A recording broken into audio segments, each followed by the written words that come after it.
dimension with its own brain, its own voice,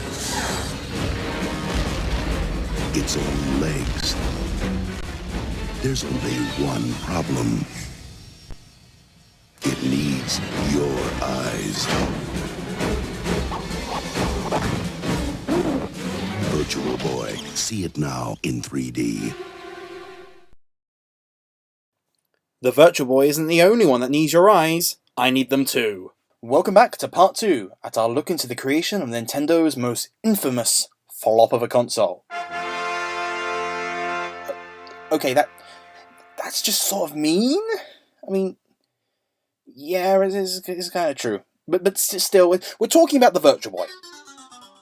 In the last part, which you can watch here by the way, we learned the humble origins of the console. Here's a quick recap. The Virtual Boy's origins started as a tiny monitor that you'd wear on your head, sort of like a 1980s Google Glass. It was called the Private Eye, and sadly never managed to make any sales.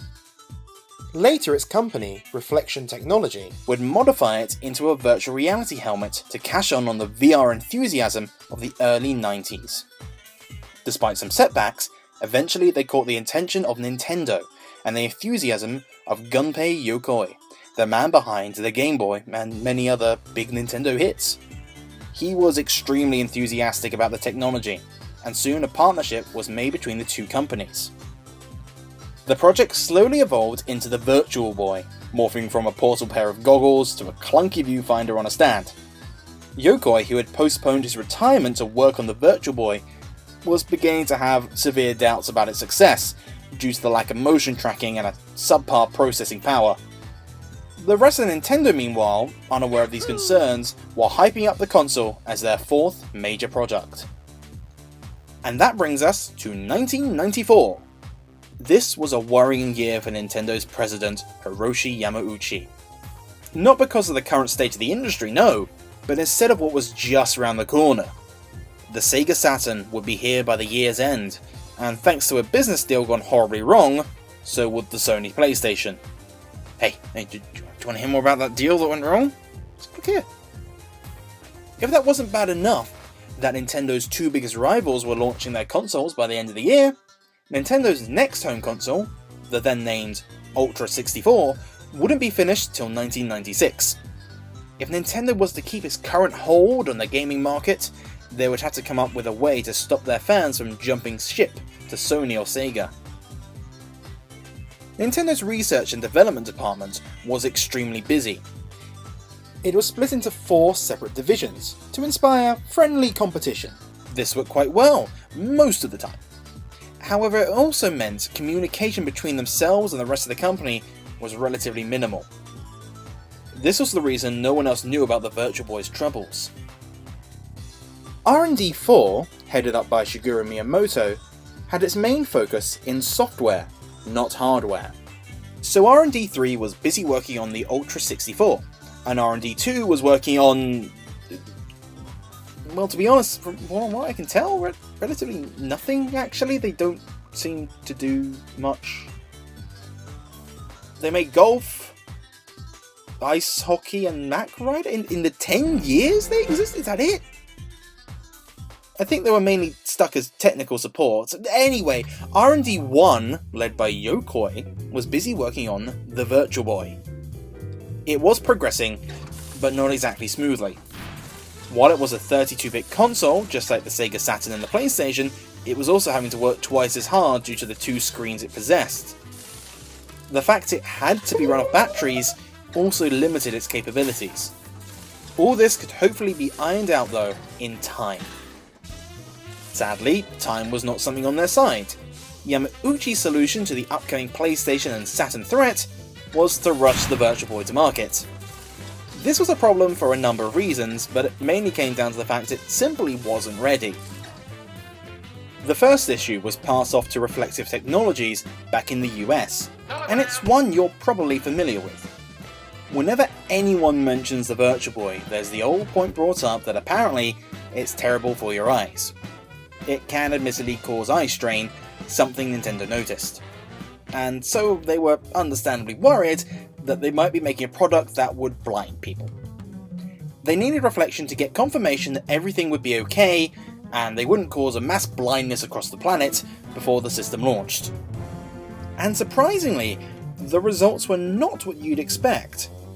The study was done by the Schepens Eye Research Institute in Boston, and I probably pronounced that name wrong. But they discovered that the Virtual Boy was far from being bad for your eyes.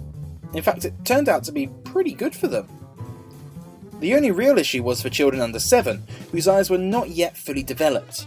It could cause them to develop lazy eye if the two screens weren't aligned correctly. But guess what? Even this was solved by simply making the casing of the console more rigid. So, why on earth does this rumour of the Virtual Boy blinding you persist? Well, the answer's quite simple. It ended up launching before the study was completed. The sudden rush to market meant the Nintendo legal team didn't want to take a risk, so every console, game and box was covered in warning labels. This was made worse by a Japanese law that passed in mid-1995. Any unexpected accident a product caused was now the company's and not the consumer's fault. If Nintendo weren't completely upfront about the theoretical risks, it could come back to haunt them. This resulted in all games having a built-in timer that would tell players to take a rest when playing every 15 minutes. Yeah, you thought that was a modern thing that the 3DS started doing? Nope! This law is still affecting Nintendo to this day. So the Virtual Boy would be forced to launch with warning labels covering it, and if that wasn't bad enough, there was also the fact that many people outside of development didn't actually care all that much about the console. While Nintendo did view it as their 4th product, when it came down to it, most people cared a lot more about their 5th. That being the Nintendo, or rather at the time, Ultra 64. I mean, it is understandable. The 64 was more impressive and was their next home console because despite being stuck on a stand on a table, the Virtual Boy was still technically a portable system. If things couldn't get any worse, now the Virtual Boy's biggest rival was just down the corridor at where it was being built. With the release date getting closer and closer, it was being rushed to market and most of the company's resources were going elsewhere. It was even requested that major Nintendo franchises make fleeting, less major appearances on the system. No Zelda launch title, no major Mario game. They didn't want any possible distractions from their bigger games being planned for the Nintendo 64. Another dilemma was a lot of Nintendo's more prolific game designers were also assigned to work on the Nintendo 64 instead. Even if they had been allowed to make a main Mario game, Shigeru Miyamoto would be busy elsewhere, down the corridor. What this resulted in was more niche titles like Mario Tennis, Galactic Pinball, and Tellero Boxer being the system's launch titles. Other games like the isometric remake of Mario Bros. Mario Clash were originally going to be a launch game too, but Yoko was told to diminish the presence of Mario on the system. Don't want to distract from his first 3D adventure. With no major Nintendo franchise to launch with, instead Galactic Pinball, of all things, became the flagship title for the system, much to Reflection Technology's dismay. In comparison to their initial tank game demo with head tracking and a proper helmet, Pinball in Space seemed, well you know, a bit lackluster in comparison. It just didn't capture the same wow factor, only holding your attention for a few minutes. I mean really, imagine if they launched their next console with a pinball game as their major... It was a little bit of a strange decision. Despite all these issues, the Virtual Boy did keep on chugging along though, and while it was nowhere near perfect, it was eventually, for a lack of a better term, finished. With the Sega Saturn and PlayStation just weeks away, it was up to the marketing department to sell the underdeveloped Virtual Boy as the next big Nintendo hit, while at the same time making sure it didn't overshadow the Nintendo 64. As such, it resulted in some strange advertising strategies that tried to play off its bizarre appearance, and that you couldn't judge the system until you experienced it yourself. This was mainly because it was hard to show footage of the games as they were only viewable by using the headset. One way Nintendo of America would later get around this dilemma was actually letting people rent a Virtual Boy from Blockbuster to try it out for themselves. At first, this unique advertising seemed to work. Naturally, the idea of Nintendo developing a VR headset sounded exciting, especially due to the mystery regarding what its games were actually like. In Japan, the Virtual Boy was finally unveiled for the first time in November 1994, just a week before the Sega Saturn launch. It got a mixed response, to put it lightly. While people were impressed with the 3D visuals, its singular red colour was met with confusion. Even more so was the price point of £180. Nintendo had elected to continue using the cheapest option of red LEDs, but thus hadn't kept the price down. You could buy a Game Boy for nearly a quarter of that price, and even the Super Nintendo was cheaper and that had more colours. Of course, the Virtual Boy could boast that it was a 32-bit machine, much like the PlayStation and the Saturn, but due to the rush to launch, none of the games took much advantage of this. Instead of the games being designed for 3D, many were simply 2D games with a little bit of a 3D twist. The first reveal of the console on US soil didn't go well either. It received a lot of criticism, some feeling as though Nintendo had lied about it being a virtual reality experience. That being said, there was some slight hope. Many hadn't predicted the success of the NES or the Game Boy, writing them off.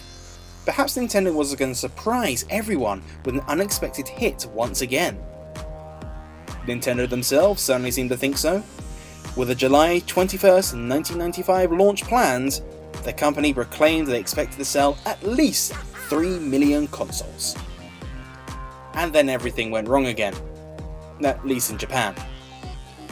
Remember those warning labels, the ones covering all of the packaging? Well, you can imagine what happened when the Japanese media got hold of this. Instant exaggeration and sensationalization! Every news outlet was claiming that any child who used the console would never see again. Obviously, parents took note of this, meaning that even if little Jimmy desperately wanted the Virtual Boy for his birthday, his mum and dad were probably going to say no. Have a Sega Saturn instead. It also didn't help that to use the console correctly, you couldn't just instantly drop in and play. You had to calibrate it to your vision using the dial on top, sort of similar to binoculars. It was unlikely that many kids were going to do this, and resulted in many people complaining of eye strain. This was so detrimental to the console's reputation that come launch day, no one really cared or wanted one, and it stayed that way. Nintendo prediction of 3 million sold was just a tad off. It was closer to 140,000. A tiny fraction, and a complete flop. The embarrassed Nintendo decided it wasn't even worth considering that the console would ever take off, and so just 6 months after the console was released, it was discontinued. America, on the other hand, was slightly more promising. Free from the negative press that Japan had suffered, the Virtual Boy launched stateside on August 21st, 1995. Crazy as it may seem, it initially looked like the console would be another hit. It even outsold the Sega Saturn in its first few weeks. Admittedly, Nintendo bent the truth just a little bit. They claimed their console was doing so well that it sold out everywhere, neglecting to say that many big brand shops had as little as 2 units per store. Nevertheless, the console was selling. But this just wasn't enough to make up for the disastrous Japanese sales. Within a fortnight, the price dropped by $20 in hopes of increasing their user base. While this resulted in enough support for Nintendo not to terminate the Virtual Boy in the US like they had in Japan, it wasn't a big enough increase. So the solution was to cut the price down to just $99, in a small hope that maybe it would finally be a major seller. It never was. It was just too out there and too strange. It didn't have a system seller game, and in comparison to what the PlayStation and Saturn or even just the Game Boy had, it didn't have much to offer. Now that Nintendo Japan had given up on the console, why would any other company want to support it?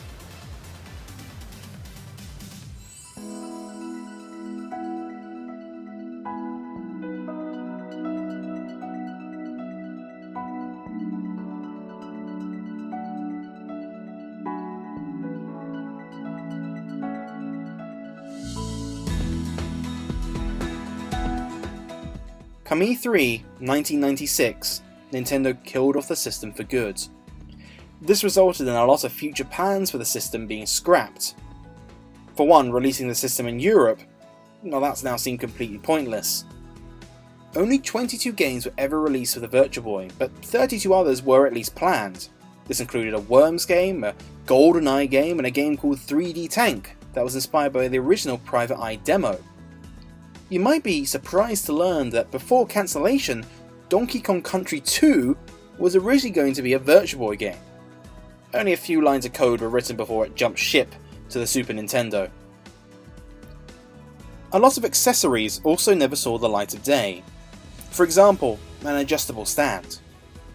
Another feature that never released was the link cable, similar to the one found on the Game Boy, that would allow multiplayer games. The connector port could be found on the back of the console, but it was essentially now useless. Quickly after the discontinuation of the Virtual Boy, it plummeted into bargain bin prices, as low as just $20. Thankfully for Nintendo, people were extremely excited about the upcoming Nintendo 64, and from an outside view, most people would consider the Virtual Boy an unfortunate blip for the company with no huge impact. Inside the company though, it was a bit different. The Virtual Boy's failure was not going unnoticed, particularly by Yokoi. Yamauchi never placed the blame or reprimanded Yokoi for what happened, but Yokoi personally felt he needed to take the responsibility. Due to this, he once again postponed his retirement. He didn't want something that was originally intended to be a glorious departure become a somber walk of shame. He returned to the Game Boy brand and redesigned the clunky grey brick into the sleek Game Boy Pocket. It sold extremely well, but having missed his opportunity to reshape the future of Nintendo, Yokoi finally left the company in 1996. His departure was genuinely shocking to many in the industry. Japanese employees were normally expected to remain within one company for their entire career, so Yokoi leaving was viewed as unprecedented. So much so that various nervous traders went into a panic and Nintendo shares suddenly plummeted overnight. It was so severe that the Japanese stock market had to temporarily cease trading. The various news outlets also couldn't help but draw connections between Yokoi's departure and the Virtual Boy's failure. This resulted in rumours flying that he'd been forced out of the company. This speculation did cause some distress for Yokoi, but he did finally manage to start his own company, Koto Laboratory. The company would be quite successful. They developed a number of LCD games and even would be the creator of the Bandai Wonder Swan. Tragically, Yokoi's dream was cut short. A year after leaving Nintendo, he was involved in a traffic accident. Whilst discussing the damage with the other driver, another car collided with them. Yokoi died, age 56. Nintendo's partnership with Reflection Technology didn't continue. The failure of the Virtual Boy was devastating to Reflection. However, they did manage to create a second product called the Fax View, using the same technology. It's sort of strange to think that the same tech in the Virtual Boy is also inside a portable fax machine. The company did intend to create a full colour version of the Private Eye, but it was declared bankrupt before the project could be completed. Al Becker, the man who had started the entire Virtual Boy saga, would go on to work in water purification technology, before he too passed away a few years later. I'm afraid that ends the tale of the Virtual Boy, a console that would go down in history for all the wrong reasons. I hear a lot of the time people just assume that the problems it faced were simply down to Nintendo not caring about it. But hopefully this video sheds some light that there was actually a lot more going on behind the scenes. Running a company is hard, Successes are not always guaranteed, and there was certainly some huge managerial problems in this case, but it's wrong to say that nobody cared. It's an interesting thought what could have been. If Yoko had been given more time, more money, and more resources, perhaps the console really could have been a revolution. Instead, it's now an odd quirk of video game history, and another cautionary tale of not to rush a product to release. Its failure did leave Nintendo with a new problem though. The Game Boy was becoming old news. With the Virtual Boy out for the count, they needed to come up with a new way to keep their grip on the handheld market. But that's a story for another time. Thank you for watching, and I'll see you all on the next From Concept to Console.